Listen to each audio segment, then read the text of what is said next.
السلام علیکم۔ سوال نمبر 1، وہ کون سی عظیم شخصیت ہے جن کا نماز جنازہ 70 مرتبہ پڑھایا گیا؟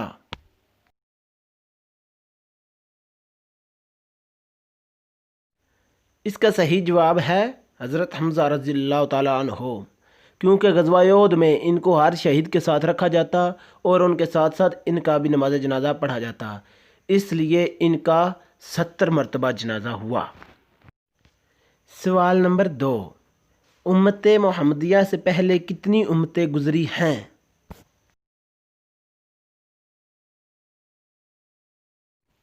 اس کا صحیح جواب ہے 69۔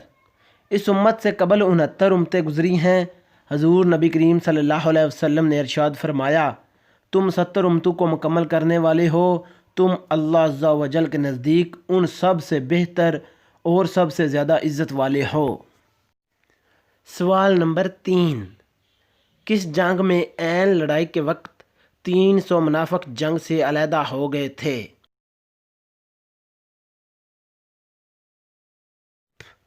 اس کا صحیح جواب ہے جنگ احد۔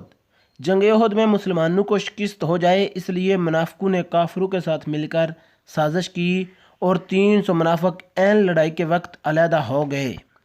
سوال نمبر 4، قابیل کو اپنے بھائی کے قتل کے جرم میں کیا سزا دی گئی؟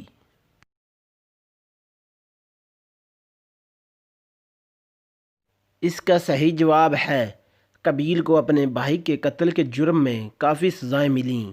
اس کا ایک پاؤں ران اور پنڈلی سے چمٹ گیا، قیامت تک کے لیے اس کا چہرہ سورج سے جوڑ دیا گیا، گرمیوں میں اس کو آگ سے جلایا جاتا ہے اور سردیوں میں برف سے تکلیف دی جاتی ہے۔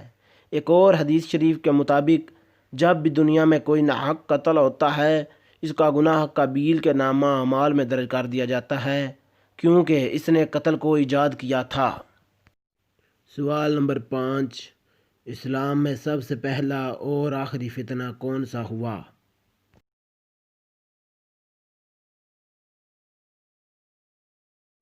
اس کا صحیح جواب ہے حضرت حذیفہ رضی اللہ تعالیٰ عنہ فرماتے ہیں کہ اسلام میں سب سے پہلا فتنہ حضرت عثمان غنی رضی اللہ تعالیٰ عنہ کی شہادت ہے اور سب سے آخری فتنہ دجال کا خروج ہوگا۔